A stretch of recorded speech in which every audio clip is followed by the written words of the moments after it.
नमस्कार दोस्तों, स्वागत है आपका आपके अपने चैनल में जिसका नाम है गो स्टडी। तो आज की जो हमारी टॉपिक है वो है इनइक्वालिटी।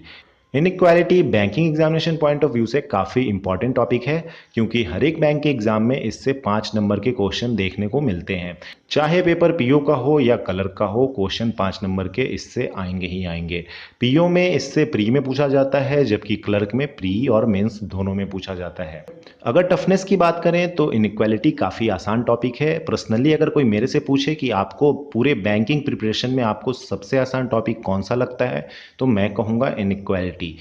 इनइक्वालिटी आसान क्यों होता है? क्योंकि इसमें ज़्यादा दिमाग लगाने की ज़रूरत नहीं होती। एक बिलो एवरेज बंदा भी इसको आसानी से कर सकता है। दूसरी चीज़ जो इसको आसान बनाती है वो ये है कि आप बिना किसी पेन या पेपर के आप मेंटली इसको कैलकुलेट कर पाएंगे और answer with in 5 to 10 second में दे देंगे आप। तो आज के इस वीडियो में हम देखेंगे कि इनइक्वालिटी क्या है, कैसे क्वेश्चन इसमें पूछे जाते हैं और क्या हमारी ट्रिक होनी चाहिए कि मेंटली इसको कैलकुलेट कर लें 2 से 3 सेकंड या 5 सेकंड के अंदर। अगर आप नए हैं और अगर अभी तक आपने हमारे चैनल को सब्सक्राइब नहीं किया है तो हमारे चैनल को सब्सक्राइब ज़रूर कर लें, क्योंकि बहुत सारे अच्छे अच्छे वीडियो हमने डाले हैं इस चैनल पर और इन फ्यूचर डालते रहेंगे। तो आइए स्टार्ट करते हैं। सबसे पहले देखते हैं कि किस टाइप के क्वेश्चन पूछे जाते हैं, क्वेश्चन का फॉर्मेट क्या होता है इनइक्वालिटी में। तो दोस्तों फॉर्मेट कुछ ऐसा होता है, एक स्टेटमेंट दिया रहता है यहाँ पे, जैसे कि यहाँ पे दिया गया है PQRST और बीच में बहुत सारे साइंस बने हैं इसके, और सिमिलरली कंक्लूजन 2 दिया रहेगा यहाँ पे। हमें क्या करना होता है, हमें ये पता करना होता है कि ये जो कंक्लूजन दिया है वो सही है या गलत है, ट्रू है या फॉल्स है। ठीक है, तो ये चीज़ हम कैसे पता करेंगे कि कंक्लूजन सही है या गलत है? तो ये पता चलेगा हमें इस स्टेटमेंट से। इस स्टेटमेंट में हम ढूंढेंगे कि P और R के बीच में क्या रिलेशन है और फिर हम बता पाएंगे कि ये जो कंक्लूजन है वो सही है या गलत है। सिमिलरली इस वाले कंक्लूजन में भी हम वही करेंगे, R और P के बीच में रिलेशन फाइंड करेंगे इस स्टेटमेंट के थ्रू। और फिर फाइनली जब हम ये पता कर लेंगे कि इनमें से कौन सा ट्रू कौन सा फॉल्स या डिटरमाइन नहीं हो सकता इसका रिलेशन, देन हमारे पास कुछ कंडीशंस होते हैं, उसके अकॉर्डिंग हमें आंसर टिक करना होता है। तो कंडीशन 1 ये कहता है कि only one conclusion is true, यानी कि जो पहला कंक्लूजन है वही सही है, खाली दूसरा गलत है। दूसरे कंडीशन में कहता है ओनली कंक्लूजन 2 इज ट्रू, यानी कि इस केस में दूसरा कंक्लूजन सही है, पहला गलत है। सिमिलरली आइदर कंक्लूजन 1 और 2 इज ट्रू, इसका मतलब ये है कि या तो फर्स्ट कंक्लूजन सही है दूसरा गलत है, या तो दूसरे केस में दूसरा सही है पहला गलत है। ठीक है, अगले कंडीशन की बात करें तो अगला कंडीशन है neither conclusion 1 not 2 is true, यानी कि ये दोनों कंक्लूजन अगर फॉल्स हो गया तो चौथा कंडीशन हमारा हो जाएगा सही। सिमिलरली अगर पांचवें कंडीशन की बात करें तो both conclusion 1 and 2 are true, यानी कि अगर दोनों कंक्लूजन सही है तो हम ऑप्शन 5 को, ऑप्शन ई को टिक मार देंगे। ठीक है, तो दोस्तों ऐसे क्वेश्चंस को कैसे सॉल्व करेंगे ये बताने से पहले मैं सारा कॉन्सेप्ट पहले क्लियर कर देता हूं, फिर फाइनली हम इसको क्वेश्चन को सॉल्व करने की कोशिश करेंगे। तो दोस्तों इनइक्वालिटी में कुछ साइंस होते हैं, जैसे कि ये हो गया ग्रेटर देन, ये हो गया स्मॉलर देन, ये हो गया इक्वल टू, ये हो गया ग्रेटर देन और इक्वल टू, ये हो गया स्मॉलर देन और इक्वल टू। इसका मतलब क्या है, ये जो साइन है इसका मतलब ये है कि अगर A इस साइड है और B इस साइड है, इसका मतलब ये है कि A ग्रेटर देन है B से, यानी A बड़ा है B से। ठीक है, सिमिलरली अगर इस साइन की बात करें तो B स्मॉलर देन होगा किसी और से, जो यहाँ पे नंबर होगा उससे या जो अल्फाबेट होगा उससे। सिमिलरली इक्वल टू तो आपको पता ही होगा, बराबर होंगे, इसके दोनों साइड के नंबर जो होंगे वो बराबर होंगे। ठीक है, और सिमिलरली अगर यहाँ पे कोई नंबर दिया गया है तो इधर वाला नंबर या तो बड़ा होगा या तो बराबर होगा, यानी कि ये जो साइन है वो डिनोट करता है ग्रेटर देन और इक्वल टू। सिमिलरली ये साइन स्मॉलर देन और इक्वल टू डिनोट करता है। तो कुल मिला के हमारे पास 5 साइंस हैं इनइक्वालिटी के प्रॉब्लम्स को समझने के लिए। तो अब मैं एक एग्जाम्पल के थ्रू आपको ये इनइक्वालिटी का कॉन्सेप्ट समझाऊंगा। मेरा दावा है कि अगर आपने अच्छे से समझ लिया तो आप इसको जिंदगी भर नहीं भूलोगे, और अगर आपने क्वेश्चन प्रैक्टिस भी नहीं किया है तो फिर भी आप थोड़ा सा टाइम ज़्यादा तो लगेगा, लेकिन आप एग्जामिनेशन में 2 या 3 मिनट के अंदर 5 क्वेश्चन तो कर ही लोगे, खाली इस कॉन्सेप्ट को समझने भर से। अगर आपने प्रैक्टिस कर ली है तो जैसा कि मैंने बताया था 5 से 6 सेकंड या 10 सेकंड के अंदर आप किसी भी क्वेश्चन को सॉल्व कर लोगे। तो दोस्तों इस कॉन्सेप्ट को अच्छे से समझने की कोशिश करते हैं। तो जस्ट सपोज कि एक कोई कंपनी है, कोई मल्टीनेशनल कंपनी है जो फ्रांस से आई है यहाँ पे इंडिया में। ठीक है, और वो रिक्रूट करना चाह रही है कुछ एम्प्लॉय को। ठीक है, और वो मल्टीनेशनल कंपनी है तो उसका जो ब्रांच है वो इंडिया में भी है, अमेरिका में भी है, लंदन में भी है, हर एक जगह है, बहुत सारे कंट्री में है। तो अब ये जो कंपनी है वो इंडिया में रिक्रूट कर रही है। तो रिक्रूटमेंट के लिए 3 टाइप के लोग उसमें आए हैं, यानी कि अब इनका इंटरव्यू लिया जाएगा और फिर वैकेंसी फिलअप की जाएगी। तो इसमें 3 टाइप के लोग होंगे, टाइप 1, टाइप 2 और टाइप 3। पहले टाइप के लोग होंगे इस टाइप के लोग, यानी कि यहाँ पे 2 बंदे आए हैं रिक्रूटमेंट के लिए, ठीक है। ये एक बंदा है और ये एक दूसरा बंदा है, ठीक है। इसको इंग्लिश आती है और इसको फ्रेंच आती है, अच्छे से फ्लुएंटली आती है इंग्लिश और फ्रेंच। ऐसे टाइप के लोग फॉरेनर हैं जिनको हिंदी नहीं आती लेकिन इंग्लिश और फ्रेंच आती है। सिमिलरली दूसरे टाइप के लोग हैं जो हमारे जैसे लोग हैं जिनको इंग्लिश भी आती है थोड़ी बहुत टूटी जुबान में और हिंदी तो आती ही आती है फ्लुएंटली, ठीक है। तो हमें इंग्लिश आती है, इंग्लिश का जो हमने साइन बनाया था कुछ ऐसा ही था, हमें इंग्लिश आती है और साथ साथ हिंदी भी आती है, ठीक है। और कुछ दूसरे टाइप के लोग होंगे जिनको फ्रेंच भी आती है और साथ साथ हिंदी भी आती है, ठीक है। फ्रेंच का ये साइन था तो यहाँ पे फ्रेंच और इक्वल टू, यानी कि फ्रेंच और हिंदी इनको आती है। फ्रेंच टूटी फूटी ही आती है लेकिन आती है। ये नॉर्मल टाइप के पीपल हैं जो इंडिया में इनको मिलेंगे। तो सिमिलरली अगर रिक्रूटमेंट है तो हर एक टाइप के बंदे आ रहे हैं यहाँ पे। तो कुछ बंदे ऐसे भी आए हैं जिनको रीजनल लैंग्वेज आता है, जिनको इंग्लिश और हिंदी बिल्कुल बहुत कम आती है, या इंग्लिश या फ्रेंच कह लें बहुत कम आती है, आती ही नहीं है, ना के बराबर आती है। तो ये इस टाइप के लोग हैं जिसको इक्वल टू से हम डिनोट कर लेते हैं। यानी ऐसे लोगों को खाली रीजनल लैंग्वेज आता है और इंग्लिश और हिंदी या फ्रेंच बहुत टूटी फूटी आती है, बिल्कुल आती ही नहीं है। तो दोस्तों यहाँ पे 1 2 3 4 5 तरह के कैंडिडेट आए हैं यहाँ पे। एक को इंग्लिश आती है बहुत अच्छे से, एक को फ्रेंच आती है बहुत अच्छे से, बाकी कुछ नहीं आता। दूसरे को इंग्लिश थोड़ी बहुत आती है, ठीक ठाक आती है, फ्रेंच भी ठीक ठाक आती है तीसरे चौथे बंदे को, और साथ साथ हिंदी तो अच्छी आती ही आती है। और ये जो तीसरे टाइप का बंदा है इसको रीजनल लैंग्वेज आता है, ज़्यादा कुछ इसको आता नहीं है। तो एक आसान सा सवाल, अगर आप रिक्रूटर हैं तो आप किसको प्रीफर करेंगे, किसको अच्छी सैलरी देंगे, किसको अच्छी जॉब देंगे आप?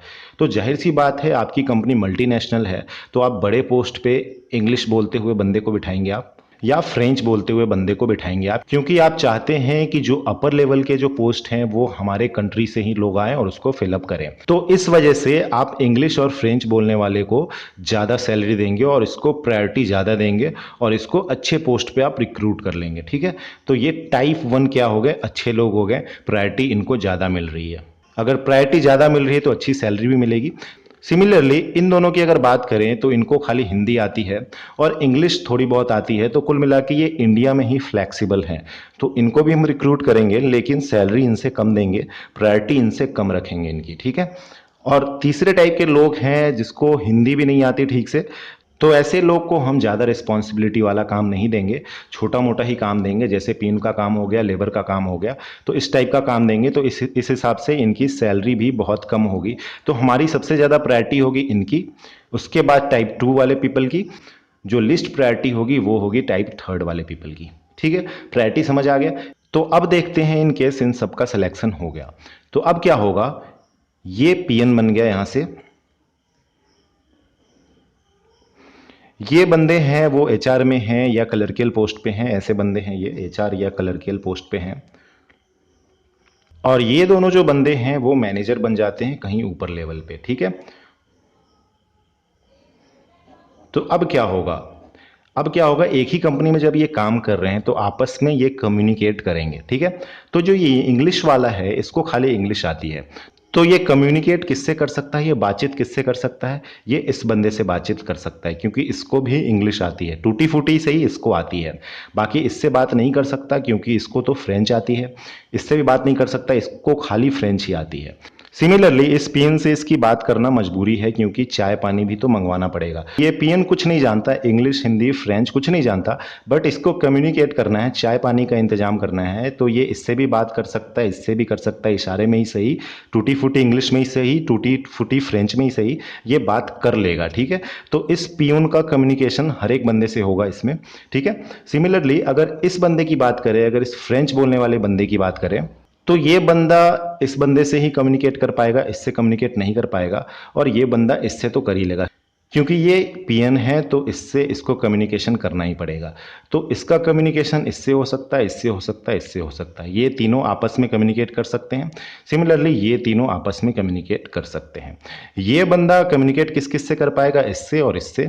ये बंदा भी इससे और इससे कर पाएगा। बाकी ये इससे नहीं कर पाएगा, ये इससे नहीं कर पाएगा, क्योंकि लैंग्वेज इन दोनों को आती नहीं है एक दूसरे की। तो अभी तक जो मैंने आपको ये एग्जाम्पल बताया, इसको अगर आपने अच्छे से समझ लिया है तो आप अब चुटकी में किसी भी क्वेश्चन को सॉल्व कर देंगे। तो आइए क्वेश्चंस देखते हैं कैसे क्वेश्चन पूछे जाएंगे। तो जस्ट सपोज ये क्वेश्चन हम देखते हैं, इस क्वेश्चन को लेते हैं। P बड़ा है Q से, Q बड़ा है R से, R छोटा है इससे, S बड़ा या बराबर है T से। कंक्लूजन है हमारा P ग्रेटर देन R। तो हमें क्या पता करना है, हमें पता करना है P और R के बीच में क्या रिलेशन है। इस स्टेटमेंट से अगर हम P और R के बीच का रिलेशन अगर पता कर लें तो हमें पता चल जाएगा कि ये कंक्लूजन सही है या गलत है, क्योंकि हम कंपेयर कर पाएंगे P और R के रिलेशन को इस कंक्लूजन के साथ। तो यहां देखते हैं कैसे पता करेंगे, इस कॉन्सेप्ट के थ्रू। तो बेसिकली P और R के बीच में हमें रिलेशन देखना है। तो रिलेशन देखना है, इसका मतलब हम इस तरह से समझते हैं कि हमें P और R के बीच में कम्युनिकेशन हो पाएगा कि नहीं, ये पता करना है। ठीक है, तो P और R के बीच में क्या कम्युनिकेशन हो पाएगा, तो ये देखने के लिए हम जो इसके बीच के जो अल्फाबेट है ना P और R के बीच के, उसको इग्नोर कर देंगे, खाली साइंस को लेंगे हम। तो P और R के बीच में क्या साइंस बचे हुए हैं, एक ऐसा है और एक ऐसा है, दो साइंस है। बाकी को हम इग्नोर कर देंगे, अल्फाबेट जो है उसको इग्नोर कर देंगे। जितने भी साइंस है उसको हम कंसीडर करेंगे, बाकी को इग्नोर कर देंगे। तो यहाँ पे ये देख लेते हैं इन दोनों साइंस को। तो यहाँ से ये क्या दिख रहा है, ये इंग्लिश बोलने वाला बंदा है और ये भी इंग्लिश बोलने वाला बंदा है। तो आपस में ये दोनों तो कम्युनिकेट कर पाएंगे। ठीक है, और मोड ऑफ कम्युनिकेशन क्या होगी इनकी, इंग्लिश ही होगी ना, इंग्लिश में ही बात कर पाएंगे, क्योंकि ये इंग्लिश बोलना जानता है, ये इंग्लिश बोलना जानता है। तो फाइनली पी और आर के बीच में कैसी बात होगी, इंग्लिश में बात होगी। तो यानी कि हमारा जो रिलेशन बन के आएगा पी और आर के बीच में, वो होगा ये वाला कुछ साइन, यानी इंग्लिश में कम्युनिकेशन होगा। तो हमारा यहां से ये आंसर क्या निकल के आ गया, ये करेक्ट है, क्योंकि यहां भी वही दे रहा है पी ग्रेटर देन आर के, तो ये करेक्ट है। तो सिमिलरली अगर सेकेंड कंक्लूजन को देखते हैं तो ये भी आर और पी के बीच का ही रिलेशन बताता है। तो जैसे ही हमने आर और पी के बीच का रिलेशन यहाँ पे देख लिया, तो अब हम तो श्योर हैं कि पी के तरफ ग्रेटर देन है और आर के तरफ स्मॉलर देन है। तो इसके अलावा कोई भी साइन आएगा तो हम इसको गलत ही कहेंगे। तो ये गलत हो गया, ये सही हो गया। तो इस हिसाब से हमारा जो आंसर होगा वो होगा option A, only conclusion 1 is true. तो आइए देखते हैं पॉसिबल केस क्या क्या होंगे और उसको कैसे हम सॉल्व करेंगे। तो अगर हमें P और T के बीच में यहां से रिलेशन फाइंड आउट करना है इस कॉन्सेप्ट से, तो कैसे करेंगे। तो यहां पे दोस्तों जैसा कि मैंने बताया था, सारे अल्फाबेट्स को पहले इग्नोर करेंगे। तो हमारे लिए क्या क्या साइन बचेगा, P और T के बीच में कुछ ऐसा साइन बचेगा, पहले ये, फिर ये, फिर ये, फिर ये। पहले हमने ये लिखा, फिर ये लिखा, फिर ये लिखा, फिर ये लिखा, यहां देख लो, वैसे ही सीरियल में लिखा है हमने। अब देखते हैं P है और T है, तो P और T के बीच में कम्युनिकेशन हो पाएगी, रिलेशन बन पाएगा। तो देखते हैं, पहला बंदा तो इंग्लिश बोल रहा है, दूसरा भी इंग्लिश बोल रहा है, लेकिन ये फ्रेंच बोलने वाला बीच में आ गया, फिर ये इंग्लिश बोल रहा है। तो ये इंग्लिश में बात तो कर पाएगा यहाँ पे, लेकिन ये इंग्लिश वाला फ्रेंच से बात नहीं कर पाएगा। तो इन दोनों के बीच कोई रिलेशन ही नहीं बन पाएगा। तो फर्दर ये रिलेशन आगे हमारा ट्रांसफर ही नहीं होगा। यहाँ पे भी ये दोनों रिलेशन नहीं बना पाएंगे, तो यहाँ रिलेशन हमारी टूट जाएगी। अगर सारे इंग्लिश बोलते हुए होते, या फिर कोई बंदा इसमें से होता जो कि इंग्लिश और हिंदी दोनों बोलता है, तो फिर हम ये कह पाते कि कोई रिलेशन बनेगा। तो यहाँ पे कोई रिलेशन नहीं बन रहा है P और T के बीच में। तो अगर कोई भी यहाँ पे कंक्लूजन होता तो हम उसको गलत मार देते हैं। अगर कोई रिलेशन हमें दिख नहीं रहा है तो वो कंक्लूजन गलत होगा। इसको ऐसे समझते हैं कि अगर P और T के बीच में हमने कोई रिलेशन फाइंड आउट नहीं किया, यानी कि हम इस स्टेटमेंट के थ्रू कोई रिलेशन P और T में बता नहीं सकते, तो इसका मतलब ये है कि P और T के बीच में अगर कोई कंक्लूजन दिया गया है और कोई रिलेशन बता रहा है तो वो गलत होगा, क्योंकि हम उस चीज़ के बारे में कोई श्योर ही नहीं है, कुछ बता ही नहीं सकते कि P T से बड़ा है या T P से छोटा है या कुछ भी। तो कुछ भी दिया गया है तो वो गलत ही होगा। तो इसलिए अगर रिलेशन फाइंड आउट नहीं कर पा रहे हैं तो वो कंक्लूजन गलत होगा। अगर दोस्तों आपको ये एग्जाम्पल समझ नहीं आया हो तो इतना समझ लें कि इन दोनों साइंस की जो प्रायोरिटी है वो हाई रहेगी और इससे लोअर प्रायोरिटी रहेगी इन दोनों साइंस की। सिमिलरली सबसे लोअर प्रायोरिटी रहेगी इक्वल टू की। और जब रिलेशन की बात करेंगे तो इक्वल टू का रिलेशन हर एक के साथ हो सकता है, बट इसका रिलेशन इसके साथ होगा, इसके साथ होगा, और इसका रिलेशन इसके साथ और इसके साथ ही होगा। यानी ये तीनों आपस में रिलेट हो सकते हैं, ये तीनों आपस में रिलेट हो सकते हैं। अब आइए कुछ क्वेश्चंस देखते हैं जिससे ये एग्जाम्पल बिल्कुल क्लियर हो जाएगा आपका। तो दोस्तों नेक्स्ट क्वेश्चन देखते हैं। तो नेक्स्ट क्वेश्चन कुछ ऐसा कहता है, P Q R S T U के बीच में कुछ रिलेशंस दिए गए हैं और हमारे पास दो कंक्लूजन है, पी और एस के बीच में और क्यू और एस के बीच में। तो पहले हम कंक्लूजन 1 को देखने की कोशिश करते हैं कि ये गलत है या सही।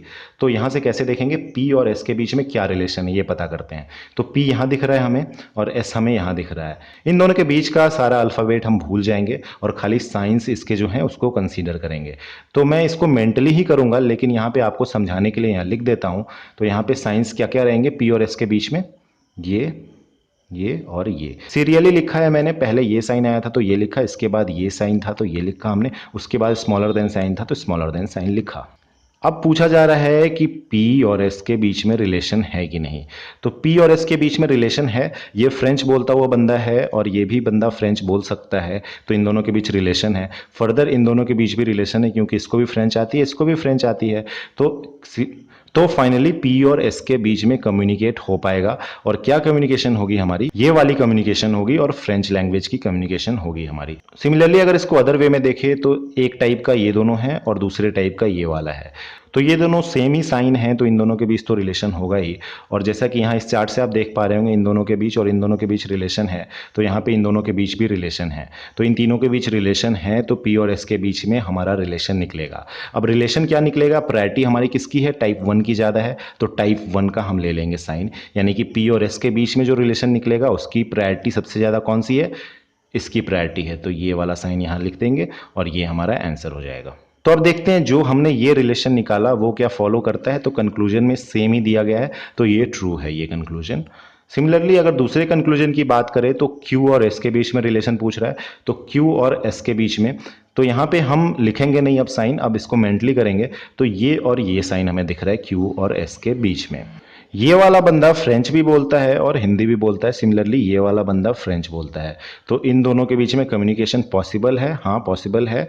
और जो लैंग्वेज होगी कम्युनिकेशन की वो होगी फ्रेंच, यानी Q और S के बीच में जो रिलेशन होगा वो होगा कुछ ऐसा। ठीक है, अब दूसरे वे में इसको समझे तो इसमें जो ये दोनों साइंस हैं इन दोनों के बीच रिलेशन है, तो यहाँ पे चार्ट से दिख रहा है रिलेशन है। अब जब इन दोनों के बीच में रिलेशन है तो प्रायोरिटी किसकी ज़्यादा होगी, इस वाले साइन की, तो इसकी प्रायोरिटी ज़्यादा है तो इस साइन को हमने लिख लिया और यही हमारा आंसर हुआ। तो यहाँ पे देख लेते हैं इस कंक्लूजन से इसको मैच करते हैं, तो ये गलत दिख रहा है क्योंकि हमें यहाँ दिख रहा है कि Q S से छोटा होगा, जबकि कंक्लूजन में यहाँ लिख रहा है कि Q या तो स्मॉलर है या तो इक्वल टू है, जो कि गलत है। हमें साफ साफ पता है कि Q S से स्मॉलर है, तो ये रिलेशन गलत हो गया। तो हमारा फाइनली आंसर क्या होगा, आंसर अगर इस चार्ट से मैच करते हैं तो हमारा आंसर होगा option A, only one conclusion is true. हमारा फर्स्ट कंक्लूजन ही ट्रू है तो इसलिए ये हमारा आंसर होगा ऑप्शन ए। तो दोस्तों फर्दर अब और एक एग्जाम्पल लेते हैं जिससे आपका कॉन्सेप्ट बिल्कुल क्लियर हो जाएगा। तो अगला क्वेश्चन है हमारा कुछ ऐसा जिसमें बहुत सारे स्टेटमेंट दे रखे हैं। पहला स्टेटमेंट यहाँ है, उसके बाद आप देख पा रहे होंगे यहाँ पे सेमी कॉलन है, फिर दूसरा स्टेटमेंट चालू होता है ख़त्म होता है यहाँ पे, फिर तीसरा स्टेटमेंट, यानी कि यहाँ पे 3 स्टेटमेंट दिए गए हैं। तो ऐसे में हमें क्या करना है, इन तीनों के बीच में रिलेशन निकालना है और इन तीनों को एक स्टेटमेंट बनाने की कोशिश करनी है। इन तीनों को जब हम मर्ज कर देंगे, एक स्टेटमेंट बना देंगे, तो हमारा क्वेश्चन जो अभी हमने पहले बनाया था उसके जैसा कुछ हो जाएगा और फिर हम आसानी से कर पाएंगे। तो इसको देखते हैं कैसे एक स्टेटमेंट बना देंगे हम। तो SOUPOTR, यानी इन दोनों के बीच में कॉमन क्या दिख रहा है, हमें O दिख रहा है, इसमें भी O है और इसमें भी O है, तो O के साथ इसका रिलेशन बन पाएगा। तो इसको फ्रेश यहाँ लिख लेते हैं, हालांकि ये सब माइंड में ही करना है लेकिन समझाने के लिए मैं आपको लिख देता हूँ यहाँ पे। तो ऐसा कुछ दिख रहा है हमें, पहला कंडीशन ये है। अब दूसरा क्या है, OTR, और हमें पता है कि O के बीच में रिलेशन है, तो O को यहाँ हम देखेंगे और O के साथ रिलेशन निकाल देते हैं, यानी ऐसे लिख देते हैं कुछ OTR। हमने ये जो दूसरा स्टेटमेंट है ना, दूसरा जो टुकड़ा है स्टेटमेंट का, उसको ऐसे लिख लिया है, लंबा लिख लिया है, कंफ्यूज मत होना आप।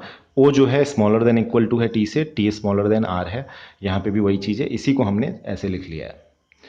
सिमिलरली अब नेक्स्ट जो हमारा जो स्टेटमेंट का टुकड़ा है TE और A वाला, इसको हम इसमें मर्ज करने की कोशिश करते हैं। तो देखते हैं TEA, ये तीनों हमें इस स्टेटमेंट में कहाँ दिख रहा है। तो दोस्तों हमें यहाँ पे E और A तो इसमें कहीं नहीं दिख रहा है लेकिन T दिख रहा है, तो T कॉमन है इन दोनों में। तो यहाँ पे T से कैसे रिलेशन निकालेंगे, T बड़ा है E से, इक्वल टू है, और E बड़ा है A से, तो इसी स्टेटमेंट को हमने यहाँ लिख लिया है। तो ऐसे क्या हो गया, हमारा जो स्टेटमेंट है वो मर्ज हो गया। तो अब हम कंक्लूजन देखते हैं और फाइंड आउट करते हैं कि रिलेशन ये गलत है या सही है। तो आर और ए के बीच में हमें पहले रिलेशन फाइंड आउट करना है और उसके अकॉर्डिंग हम फिर बता पाएंगे कि कंक्लूजन 1 हमारा सही है या गलत है। तो आर और ए के बीच में यहाँ देखते हैं, आर और ए यहाँ दिख रहा है, यानी रिलेशन कुछ ऐसे बनेगा। तो आर और ए के बीच में क्या क्या साइंस है, हम जब अल्फ़ाबेट बीच के जो इग्नोर कर देंगे तो क्या साइंस हमारे पास बच के आएंगे, ये वाला साइन, ग्रेटर देन वाला साइन, उसके बाद ग्रेटर देन स्मॉलर, उसके बाद ग्रेटर देन स्मॉलर वाला साइन, और फिर फर्दर हमारा ग्रेटर देन वाला साइन। यानी कि ये 3 साइंस हमारे पास होंगे आर और ए के बीच रिलेशन निकालने के लिए। तो अब अगर उस कॉन्सेप्ट की बात करें तो यहाँ पे ये इंग्लिश बोलने वाला दिख रहा है, यहाँ पे ये हिंदी इंग्लिश दोनों बोलने वाला दिख रहा है, और यहाँ पे ये इंग्लिश बोलने वाला दिख रहा है। तो इन तीनों के बीच में कम्युनिकेशन इस्टेब्लिश हो सकती है और हमारी मोड ऑफ कम्युनिकेशन क्या होगी, इंग्लिश। यानी कि इन दोनों के बीच में जो रिलेशन होगा वो होगा इंग्लिश वाला। तो आर ग्रेटर देन ए के होगा। यानी यहाँ जब कंक्लूजन से जब हम मिलाएंगे तो यहाँ पे आर तो छोटा है ए से, लेकिन यहाँ पे हमें आर बड़ा दिख रहा है, तो ये वाला कंक्लूजन गलत हो जाएगा, फॉल्स हो जाएगा। सिमिलरली अगर दूसरे कंक्लूजन की बात करें तो दूसरा कंक्लूजन हमें क्या कह रहा है, यू और ए के बीच में रिलेशन देखने को। तो यू और ए के बीच में हम यहाँ से फाइंड आउट करने की कोशिश करेंगे। तो यू हमें कहाँ दिख रहा है, यहाँ पे दिख रहा है यू, और ए हमें कहाँ दिख रहा है, यहाँ पे दिख रहा है। तो यू और ए के बीच में कैसे रिलेशन होगा, कुछ ऐसे रिलेशन होगा। ठीक है, तो अगर इसको जो मुड़ा हुआ पार्ट है इसको अगर हम सीधा करें ऐसे, तो हमारा जो स्टेटमेंट है कुछ ऐसा बन जाएगा। हालांकि इसे मेंटली करना है, लेकिन समझाने के लिए मैं यहाँ लिख देता हूँ। जब इसको सीधा करेंगे तो ए ऐसे, ई टी, और फिर टी यहाँ पे greater than equal to O के है, ओ, और फिर ओ क्या है, greater than equal to U के है। तो हमें ऐसे u और a के बीच में रिलेशन यहाँ पे मिल गया। इसी चीज़ को हमने सीधा किया है समझाने के लिए। जब हम अल्फ़ाबेट्स इग्नोर कर देंगे, इन सबको इग्नोर कर देंगे, तो हमारे पास साइंस क्या बचे, ये और ये। तो यहाँ पे देखते हैं, ये बंदा फ्रेंच बोल रहा है, ये बंदा फ्रेंच बोल रहा है, ये इंग्लिश बोल रहा है और ये इंग्लिश बोल रहा है। तो इन चारों के बीच में कम्युनिकेशन पॉसिबल है नहीं। तो जो हमारा फाइनल कंक्लूजन होगा वो होगा यू और ए के बीच में कोई रिलेशन नहीं निकल रहा है, यानी कि कैन नॉट डिटरमाइन, यानी कि हम कुछ कह ही नहीं सकते यू और ए के बीच के रिलेशन के बारे में। तो अगर इसने बराबर दे दिया है तो ये गलत है, यहाँ पे कोई भी साइन दिया होता तो वो गलत होता, क्योंकि हम कुछ कह ही नहीं सकते। तो इसके हिसाब से हमारा जो आंसर होगा वो होगा ऑप्शन डी। ठीक है, तो दोस्तों इस चीज़ को थोड़ा फर्दर आगे बढ़ाते हैं और आपको एक और केस समझाते हैं। तो यहाँ पे अगर आप देखो, कुछ ऐसा केस है और ऐसा केस है, दो यहाँ पे अल्फ़ाबेट्स दिए गए हैं। तो आपसे पूछा जा रहा है कि इन दोनों के बीच में रिलेशन होगा कि नहीं होगा। तो आप यहाँ से ये कह दोगे कि ये बंदा फ्रेंच बोल रहा है, ये बंदा इंग्लिश बोल रहा है, बट दोनों बंदे हिंदी बोल रहे हैं, तो इनके बीच कम्युनिकेशन पॉसिबल है। जबकि ऐसा नहीं है, ये पॉसिबल केस नहीं है। ये पॉसिबल क्यों नहीं है, क्योंकि ये दोनों आपस में हिंदी में ही बात कर सकते हैं, और हिंदी बोलना किसी भी कंपनी में अलाउड नहीं है, मल्टीनेशनल कंपनी में, ऐसा हम मान के चलेंगे। तो कुल मिला के बात ये है कि मोड ऑफ कम्युनिकेशन अगर हमारी इंग्लिश है या फ्रेंच है तो रिलेशनशिप इस्टेब्लिश होगा, अदरवाइज खाली हिंदी है तो इस्टेब्लिश नहीं होगा। अगर हिंदी के साथ साथ फ्रेंच होता, इंग्लिश होता, तो हमारा रिलेशन इस्टेब्लिश्ड हो जाता। जबकि इक्वल टू के केस में ऐसा नहीं है, वो उस बंदे को तो कुछ आता ही नहीं है, वो टूटा फूटा सब कुछ बोल सकता है, तो वो इंग्लिश भी समझ सकता है, फ्रेंच भी समझ सकता है। तो इक्वल टू वाले के साथ ऐसा कुछ केस नहीं है। तो यहाँ पे हमारा कम्युनिकेशन पॉसिबल नहीं है, क्योंकि यहाँ पे मोड ऑफ कम्युनिकेशन हिंदी है और मल्टीनेशनल कंपनी में हिंदी बोलना अलाउड नहीं है। तो दोस्तों अब हम दो टाइप के स्पेशल क्वेश्चंस लेते हैं जिसमें फंसने के चांसेस आपके ज़्यादा होते हैं। तो जस्ट सपोज कि ये एक स्टेटमेंट है जिसमें हमें P और S के बीच में रिलेशन निकालने को कहा जा रहा है। ठीक है, तो P और S के बीच में हमारा रिलेशन यहाँ से निकल के आएगा कुछ ऐसा। आप वो वाला कॉन्सेप्ट अप्लाई करो और निकालो, P और S के बीच में कुछ ऐसा रिलेशन निकल के आएगा। तो अब देखते हैं इस स्टेटमेंट के साथ जो कंक्लूजन दिया हुआ था वो क्या था। तो पहला कंक्लूजन है P ग्रेटर देन S के, और दूसरा कंक्लूजन है P इक्वल टू S के। तो यहाँ पे दो कंक्लूजन दिए गए हैं, लेकिन जैसे ही हमने P और S के बीच में रिलेशन फाइंड आउट किया तो हमें कुछ ऐसा देखने को मिला जो कि यहाँ पे देखने को नहीं मिल रहा है। यानी कि हम सीधा सीधा कह देंगे कि दोनों कंक्लूजन गलत है, लेकिन एक बार हम दोबारा क्रॉस चेक करेंगे, या इसमें आइदर और के भी चांसेस हो सकते हैं। आइदर और मतलब क्या होता है, अगर आपके पास ये साइन दिया गया है, इसका मतलब ये है कि या तो बड़ा होगा या तो बराबर होगा। ठीक है, P और Q के बीच में अगर ये साइन दिया गया है, इसका मतलब ये है कि P या तो बड़ा होगा Q से या P बराबर होगा Q से। तो यहाँ पे जो ये रिलेशन निकल के आया, इसका मतलब ये है कि P या तो बड़ा है इससे या तो बराबर है इसके। तो यहाँ पे दो कंक्लूजन जो दिख रहे हैं हमें, उसमें पहले में कह रहा है P बड़ा है इससे और दूसरे में कह रहा है P बराबर है इसके। तो यहाँ पे या तो ये होगा या तो ये होगा। अगर इन दोनों को हम आइदर और वाला केस ले लें तो हमारा ये रिलेशन सही होता हुआ दिख जाएगा। तो यहाँ पे हमारा आंसर क्या होगा, either first conclusion is right और सेकंड कंक्लूजन इज राइट, यानी कि आइदर और वाला केस हो जाएगा। तो दोस्तों एक और केस लेते हैं जिसमें एरर होने के चांसेस बढ़ जाते हैं आपके। तो जस्ट सपोज कोई स्टेटमेंट है ऐसा, प्रीवियस एग्जाम्पल ही मैंने दोबारा लिया है यहाँ पे, और हमारा कंक्लूजन है P और T के बीच में या तो P स्मॉलर है T से, या दूसरा कंक्लूजन है P ग्रेटर देन और इक्वल टू T के है। ठीक है, तो अब हमें यहाँ से निकालना है P और T के बीच में रिलेशन। तो जब हम ये कॉन्सेप्ट जो अभी मैंने आपको बताया वो अप्लाई करेंगे तो पता चलेगा हमें कि P और T के बीच में कोई रिलेशन यहाँ स्टैब्लिश नहीं हो रहा है। देखो यहाँ पे ये इंग्लिश बोल रहा है, इंग्लिश बोल रहा है, यहाँ पे ये फ्रेंच बोल रहा है, तो कोई रिलेशन स्टैब्लिश नहीं हो रही यहाँ पे। तो जब P और T के बीच में कोई रिलेशन स्टैब्लिश ही नहीं हो रहा है तो हम कंक्लूजन पे कैसे पहुंच सकते हैं कि P और T के बीच में कोई रिलेशन होगा। तो इस हिसाब से दोनों गलत हो जाना चाहिए था। बट यहाँ पे एक चीज़ हमें समझने की ज़रूरत है, P और T के बीच में तो कोई रिलेशन नहीं है, लेकिन P और T अगर दो क्वांटिटी हैं तो P और T के बीच में पॉसिबल क्या क्या केस हो सकते हैं। P या तो छोटा होगा T से, P या तो बड़ा होगा T से, या P बराबर होगा T के। यही तीन पॉसिबिलिटी है ना, इसके अलावा तो कुछ नहीं होगा P और T के बीच में रिलेशन, जनरल वे में अगर बात करें तो यहाँ पे अगर देखें तो ये दोनों तो गलत है, लेकिन P यहाँ पे छोटा दिख रहा है, यहाँ पे P बड़ा भी दिख रहा है और बराबर भी दिख रहा है, यानी कि या तो ये या तो ये या तो ये।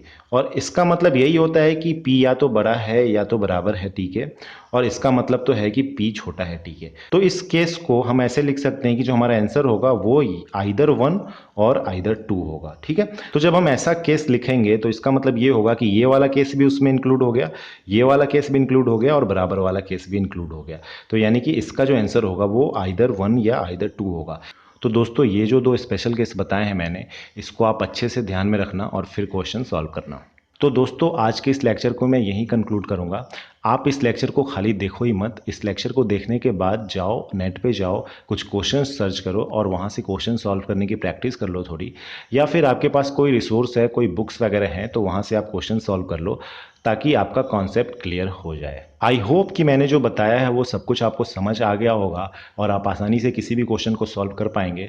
फिर भी अगर कोई क्वेरी है, कोई कन्फ्यूज़न है तो आप हमें कमेंट सेक्शन में लिख सकते हैं। अगर ज़रूरत पड़ेगी तो मैं नेक्स्ट वीडियो बना दूंगा इस पर। तो दोस्तों आज के लिए बस इतना ही। आशा करते हैं आपको ये वीडियो पसंद आई हो। अगर वीडियो पसंद आई है तो लाइक कर दें हमारे वीडियो को, अपने दोस्तों के साथ शेयर करें वीडियो को, और हमारे चैनल को सब्सक्राइब ज़रूर कर लें क्योंकि फर्दर आने वाले दिनों में हम बैंकिंग एग्जाम से रिलेटेड बहुत अच्छे अच्छे वीडियो डालने वाले हैं, या फिर पास्ट में भी हमने बहुत सारे वीडियो अपलोड किए हैं तो आप वहां से हमारे वीडियोस देख सकते हो। और दोस्तों अगर आप सब्सक्राइब करें तो ये ध्यान रखें कि सब्सक्राइब बटन के बगल में एक बेल आइकन होता है, उसको जरूर प्रेस कर लें ताकि अगर हम कोई वीडियो डालें इन फ्यूचर तो आपको नोटिफिकेशन मिल जाए।